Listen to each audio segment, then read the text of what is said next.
contents all over the place. They're here to get that message out. This is not about their seats, their political futures, or their friends or anybody else. You're talking about people, and I want to give you the facts. The Texas primary that this map is supposed to be placed in is scheduled for March 3rd of next year. That's barely over 6 months from now. So people in Texas won't even know what district they're going to be asked to vote in. And voters won't know who they're going to be asked to vote for. That's the kind of democracy, which is laughable to call it a democracy, that Trump wants. He doesn't care about the rules. He's perfectly happy to rig things when he gets it. So we all have to stand up. As the governor mentioned, we're all here a few months ago celebrating the 250th anniversary of the beginning of the American Revolution. And some of our most famous patriots indeed fled at that time in the interest of democracy. John Hancock, for instance, and others. And they lived to tell the story of what we were trying to do then 250 years ago. Democracy started here. We have to make sure it stays alive throughout our country. That's our true gift to our country. We want to protect it. We have an obligation here in Massachusetts to stand with these folks, to get their story out, and to make it clear to the nation, it doesn't matter whether you're a Democrat, a Republican, Independent. What matters is if you're an American, you should be standing to make sure that Americans in Texas have the right to vote for a member of Congress of their choosing and in a district that makes some sense. And if you're an American who's concerned about Congress, you should understand that these votes he's trying to steal in Texas will come back to hurt us with national legislation that's going to affect the lives of everybody in this country. So it's extremely important that we not simply say, isn't this nice, they've come to Boston. No, they've come here on a mission, and it's our job to make sure that mission is heard and is effective throughout the country to the effect of protecting democracy, which is really what this is all about. Thank you. Thank you. I would now like to introduce you to the podium. We welcome you. We thank you for being here today with your colleagues. Thank you, Governor, and we appreciate the hospitality you and your colleagues have shown us. Secretary, thank you. Boy, do we know how important secretaries of state are. You're in charge of elections. Your governor has been a true supporter. We appreciate your very strong words and your passion that you have delivered here today, but in our meeting expressing support for our efforts. We're here on the eve of the 60th anniversary of the Voting Rights Act, who, by the way, was signed by a legend, a Texan, Lyndon Johnson. And you all hear the game Texas Hold'em. Well, we are literally holding the line on democracy, not just for Texas, but for our nation. We are here to talk about with other legislators from around the country. This is coming to you. You're next. This is not a Texas problem. This is a United States of America problem. Today, President Trump said that he was entitled to 5 more seats in Texas, 5 more Republican seats. And we're here to say nobody is entitled. The people of those districts are entitled to those seats. They were very specific, very precise in going after Texas. The DOJ sent a letter which prompted all of this, targeting 4 districts that are majority minority districts, 3 represented by African Americans and 1 by a Latina. Texas has historically been in the courts when it comes to redistricting, when it comes to voting rights, when it comes to women's reproductive health. So the governor said this earlier in our meeting, we have become so accustomed to rolling up our sleeves and fighting because we know that this is not stopping in Texas. This is coming to a state near you. And we have had so much support from our colleagues around the nation. We have visited with states that they know they have already been threatened by President Trump, that they are next. So being here in Boston, National League of Cities, and conversing with others has been very productive. I also want to acknowledge that we have total of 8 senators that are here with us and 2 House members that are with us. And we have all been in this fight, and we will continue fighting for democracy across our nation. Thank you. Thank you so much. Thank you so much. Thank you.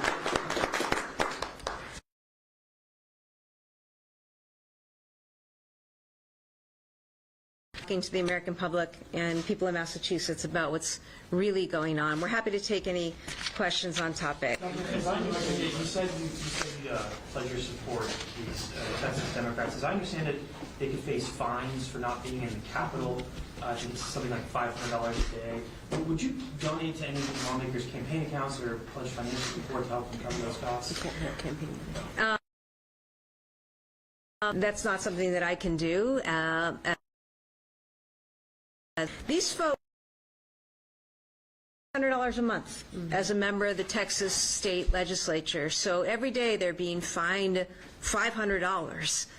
It's really just an example of how far Texas Republican Governor Greg Abbott is willing to go with the direct direction of Donald Trump. Other governors have talked about redistricting in retaliation. Is that something you would consider in Massachusetts? You know, isn't it a sad state of affairs that that's where we're at, okay? And, you know, Donald Trump, Greg Abbott, Ken Paxton have left us no choice. That's the reality.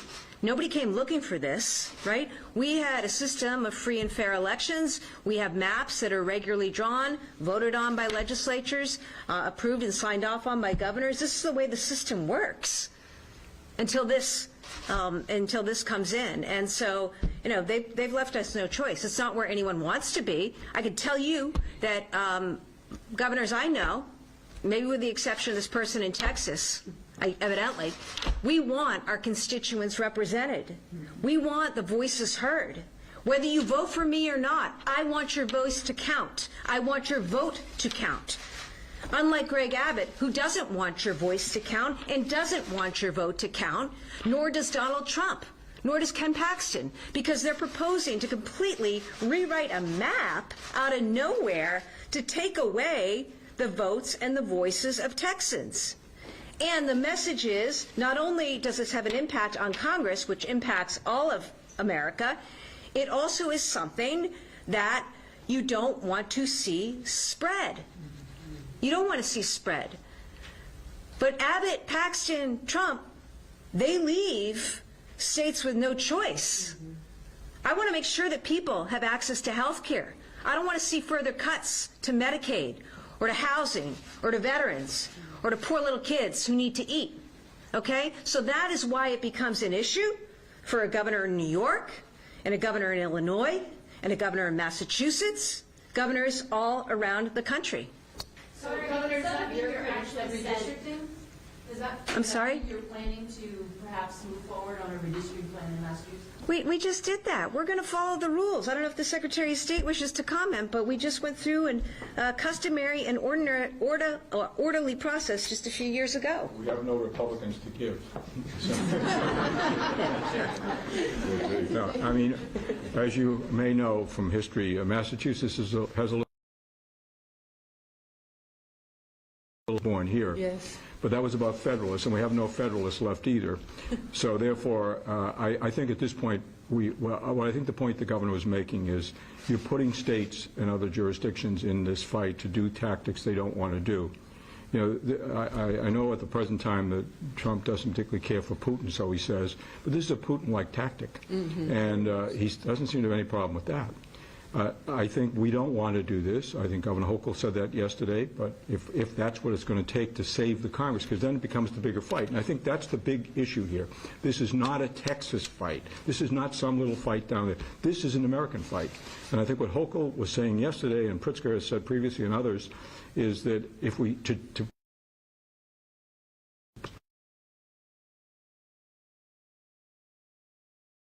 but nobody wants to do that. The answer really is not to let it happen at all. Let's stop it in Texas. Let's prevent this from happening. Let's show them this is not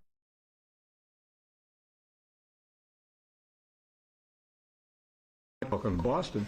We're saying we want to stand with you. We want to get your message out to the country. And for Americans across this country, this is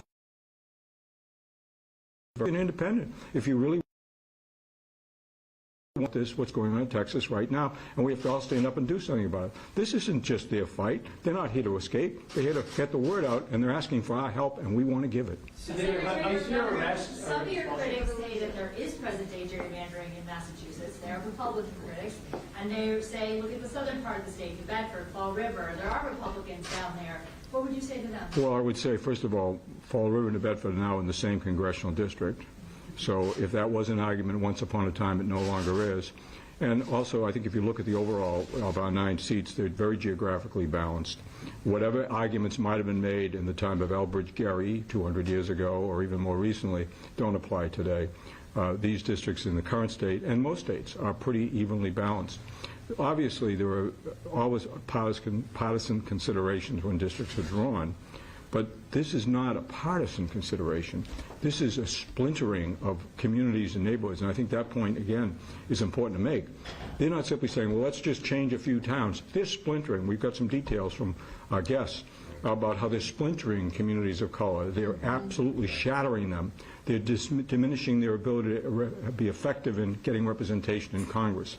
So this is not simply, well, move a couple of lines here and there and we'll pick up 5 seats. No, this is a very deliberate destruction of minority communities with the objective of trying to get more seats. Trump doesn't care, and apparently Abbott doesn't care either. They don't care what they're doing or who they're stepping on to get what they want. And they don't care whether they're stepping on us either, all of us. Again, if you are an American and you care about freedom of elections and you care about voting, you have to be against what's going on here. We don't want to see Democrats doing it. We don't want to see Republicans doing it. But if we all don't stand up and say this tactic is unacceptable, it's beyond the pale, that's what we're going to get. And we don't want that. They don't want this spreading to other states. Neither do we in this state of Massachusetts. But we have to call it out now. That's the only way to stop it. And I just add, just remember, just to add a little bit to that question too, the Massachusetts maps, in my view, are fair. They were drawn after a robust process and signed into law by Republican Governor Charlie Baker. Senator, hang on a second. On this accusation that maybe Democratic states gerrymander just like, or gerrymander, thank you for that, gerrymander just like Republican states do. They do it every 10 years. What's so offensive about this is not that there would be political and partisan interest in mind. That's been for all of history. It's that they're doing it in the middle without a decennial census, and they're doing it for the sole purpose of insulating themselves from voter retribution against their failed leadership and bad policies. That's what's wrong with this. Are we going to do this every 2 years? Every time the administration does something that the voters hate, they redraw the maps to insulate themselves from the democratic process. That's dangerous, and that's what's happening. Sorry to interrupt. Why don't you introduce yourself? I'm supposed to identify myself. I'm Nathan Johnson. I'm state senator from Dallas. Do you fear fines, the expulsion, the threats of arrest? I'm sorry. Do you fear any of the threats of arrest? No, and that would be these two. These are the people who actually get fined. Yes. Good afternoon, everyone. I'm State Representative Anna Hernandez, and this is my colleague, Representative Armando Wally. We are both members of the Texas House from Houston, Texas. And to answer your questions, yes, the $500 a day fines are already being assessed. They will not be paid until if and when we return. So that is not what we're concerned about, and we have not fled the state. And I do want to take this moment to say thank you to Governor Healy and Secretary of State. Thank you for welcoming us. Thank you for the support, because that is what we're in search of. As we fled, as we left the state, it was to make sure that our constituents have a voice, because that's what this process is doing. It's silencing our constituents, and we will not stand for it. What about the threats of arrest or expulsion? There have been civil arrests, civil warrants that have been filed that they don't have jurisdiction beyond the state. So that's why we have traveled outside of the state of Texas. Armando Wally, the price to pay pales into comparison to the rights of everyday people, everyday constituents that we represent proudly. Not scared at all. Come and take it. Are those fines only for House members, or are they for both House and Senate? House The members. House has separate rules. Does the Senate face any financial repercussions? No. Not currently. So you, Not yet. the way the fines are in response to the last redistricting or the last quorum break that occurred in 2021. The House changed the rules to force us back and to prevent us to try to leave punish again, us. to punish those members that are using the parliamentary procedures that are in place that we've used for over 100 years. You can't use your campaign funds. These have to come out of your personal finances. Governor, do you see that a legislative solution is needed as the legislature has passed the shield bill? Do we need something similar in Massachusetts to prevent something like this from unfolding here? I'm sorry, I don't follow. I'm curious if you see a legislative solution that's needed. Democrats here have really focused on the shield law in response to what's going on with Republicans. Is there a comparable law that needs to happen in Massachusetts to prevent this type of situation from Texas coming into Massachusetts? When it comes to elections, they are free and fair here in Massachusetts. We continue to abide by the law and the maps that were drawn and approved years ago by then Governor Baker. And in terms of whatever actions that we need to continue to take, I'm going to be prepared to take them if it's in the best interests of the Massachusetts people. And we've done that and in the wake of, devastating and draconian actions by Donald Trump and his administration. So with that, thank you, everybody. Thank you. Thank you.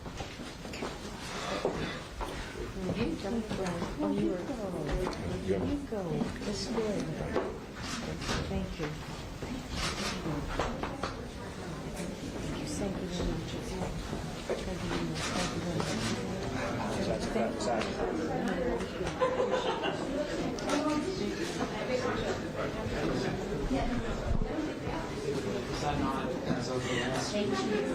That was a big deal. For a very long time.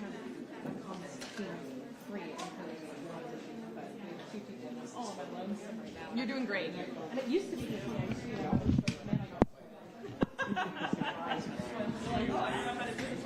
We're done.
I was like, there you go.